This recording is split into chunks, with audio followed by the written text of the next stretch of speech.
மேகலாக்கா ஏப்பா இன்னும் ஒரே பிஸியாட்டு இருக்குது. ஆமாமா கொஞ்சம் வேலை கொரியர் அனுப்புற வேலையெல்லாம் கிடக்குதா அதான் பிஸியா இருந்தேன். தனகவர் கிடக்குது இத்தனையும் வெளியில போறதா?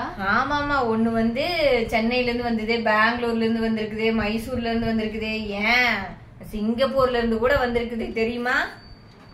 பூரா வெளியூர்காரா இருக்க மாட்டிருக்குது. ஆமா கொரியர்ல இப்ப வெளியூர்ல இருந்து நிறைய வருது. வீடியோ போடுறேன்ல அதை பார்த்துட்டு வெளியூர் கஸ்டமர் எல்லாம் நிறைய வர்றாங்க. உள்ளூர்காரங்க வர்றாங்களா? உள்ளூர்காரங்க அதை உன்னையாட்டு 2 பேர் வந்து சேர்த்து பேசிட்டு போறீங்க. நானும் பிளவுஸ் குடுக்கலான்னு தான் வந்தேன். அப்புறம் ரொம்ப பிஸியா இருப்பீங்களாட்டு இருக்குது. எப்ப கொண்டு வரட்டுமா இல்ல வேண்டாமா? கொண்டு வா ஒரு 10 நாள் ஆகும். மெதுவா தைச்சு தரேன். 10 நாள் ஆகுமா? ஆமா எனக்கு அர்ஜென்ட்ங்கா. அர்ஜென்ட் எல்லாம் முடியாது. இப்பெல்லாம் வெளியூர் துணி நிறைய வர்றதுனால உள்ளூர் துணி தைக்கிற கொஞ்சம் நேரம் இருக்கிறது இல்ல. முதல்ல உள்ளூர்காரங்க கவனிச்சு பழகுங்க, அப்புறமா வெளியூர்காரங்களை பாத்துக்கலாம். ஏன் உள்ளூர்காரனுக்கு நீங்க எங்க மரியாதை கொடுத்தீங்க? அன்னைக்கெல்லாம் நீ வந்து ஜாக்கெட் தைக்கணும், பேட்டர்ன் தைக்கணும், ஆரி ஒர்க் தைக்கணும்னு முட்டி இந்த கடையை தாண்டி 7-8 கிலோமீட்டர் தாண்டி வெளியூர்ல போய் தச்சுட்டு வந்தீங்க, டவுனுக்குள்ள போய் தச்சுட்டு வந்தீங்க. நீங்க மட்டும் உள்ளூர்காரனுக்கு மதிப்பு கொடுக்க மாட்டீங்க. நாங்க மட்டும் வெளியூர்ல இருந்து துணி வந்தா அதை வச்சு போட்டு உங்க துணி தைக்கணுமாக்கு. அப்பெல்லாம் உங்களோட அருமை தெரியலீங்கக்கா. இப்பதான்க்கா உங்களோட அருமை புரியுது. சரி இதுக்கு ஒரு பிளவுஸ் தைச்சு கொடுங்கக்கா, அப்புறம் நிறைய இருக்குது கொண்டு வந்து தர்றேன். ஆமாமா நீங்க நிறைய இருக்குதுன்னு தைக்க கொடுப்பீங்க. நீங்க முதல்ல உள்ளூர்காரனுக்கு மரியாதை கொடுங்க, உள்ளூர் ஆட்டக்காரனை மதிங்க. அடுத்தது அப்புறம் பாக்கலாம். அன்னைக்கெல்லாம் துணி கொடுக்க மாட்டாங்க. அன்னைக்கெல்லாம் வந்து அந்த கடையில நல்லா தைக்கிறாங்க, இந்த கடையில நல்லா தைக்கிறாங்கன்னு நம்மளை ஒரு பார்த்துட்டு எங்கே நம்மளை பார்த்துட்டு அது என்ன பையில என்னன்னு கேட்டுருவாளோன்னு போட்டு அழுங்காம ஓடி போவாங்க. இன்னைக்கு வந்து வீடியோ பார்த்துட்டு எனக்கு பக்கத்துல இருக்கிறவனை கூட வேலை செய்வாங்க நம்பி ஒரு துணி கொடுக்காம வீடியோ பார்த்துட்டு வந்து துணி கொடுக்குது. இந்த அம்மா எல்லாம் துணி கொடுக்குறாங்க.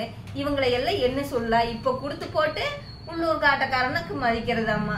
இப்போ வந்து நான் சொல்றேன் கொரியர் வந்தது, நீங்க எங்க நம்பர் ஆப்ல அவங்க கேக்குறாங்களா? நீங்களே பாருங்க. ஒரு சந்தேகமாவே தான் கேக்குறாங்க வந்திருக்கு அப்படின்னு. இப்போ உள்ளூர் ஆட்டக்காரனை இவங்க மதிக்கிறாங்களா? உள்ளூர்காரனுக்கு மதிப்பே இல்லைங்கிற மாதிரி தான் இருக்குதுங்க. இவங்களே இப்படிதான் பண்ணுவாங்கன்னு நினைக்கிறேன். நிறைய பேர் அப்படிதான் பண்றாங்க. நம்மளுக்கு வந்து துணி வந்து இந்த சிந்தட்டிக் துணி இருக்கு பாத்தீங்களா, வச்சா தைக்க முடியாத அளவுக்கு வலிக்கிட்டு போகும்ல, அந்த துணியெல்லாம் எங்க கொண்டு போவாங்கன்னா பக்கத்துல இருக்கிற கடைக்கு கொண்டு வருவாங்க. இதே ஆரி ஒர்க் போடுற துணிய வெளியில கொண்டு போவாங்க. அப்ப எல்லாத்துக்கும் ஒரு கடை வச்சிருப்பாங்க. சிந்தட்டிக் துணி கொடுக்கறதுக்கு ஒரு கடை, அப்புறம் ஆரி ஒர்க் எல்லாம் கொடுக்கறதுக்கு ஒரு கடை, பேட்டர்ன் பிளவுஸ் கொடுக்கறதுக்கெல்லாம் ஒரு கடை. இதெல்லாம் என்ன காரணம்னீங்கன்னா காசுதான். ஏன்னா டெய்லி யூஸ் போடுற துணியா பக்கத்து கடையில வரும், கொடுத்தா தைச்சுக்கலாம் அப்படின்னு. அப்புறம் வேற பேட்டர்ன் எல்லாம் மாடர்ன் மாடல்லாம் பண்ணோம்னா அந்த கடையும் சோவா இருந்தா தான் கொடுக்குறாங்க, இல்லைன்னா அதுவும் கொடுக்க மாட்டேங்கிறாங்கன்னு வச்சுக்கோங்க. முதல்ல பக்கத்துல இருக்கிறவங்களுக்கு துணியை கொடுத்து அது நல்லா இருக்குதா, ஃபிட்டிங்கா வருதா அப்படின்னா அது 10,000 ரூபாய் துணியா இருந்தாலும் சரி அதை கொடுங்க. என்னங்க நாங்க இதே ஊசிகளை தான் 500 ரூபாய் ஜாக்கெட்டையும் தைக்கிறேன், 500 ரூபாய் சேலை ஜாக்கெட்டும் தைக்கிறேன். 10,000 ரூபாய்க்கு 50,000 ரூபாய்க்கு சேலை எடுத்தீங்கனாலே இதே ஊசி நூலை போட்டு தான் தைக்கிறேன். ஆனா அந்த 500 ரூபாய் துணி எங்க கிட்ட கொடுத்துட்றீங்க, அது வலிக்கிட்டு போகுது, மண்டை உடச்சிட்டு நாங்க தைக்கிறோம். ஆனாக்கா ஆரி ஒர்க் போடுற துணியை கொண்டு போய் வெளியில கொடுத்துட்றீங்க. இதெல்லாம் எந்த ஊர் நியாயம்னு தெரியல.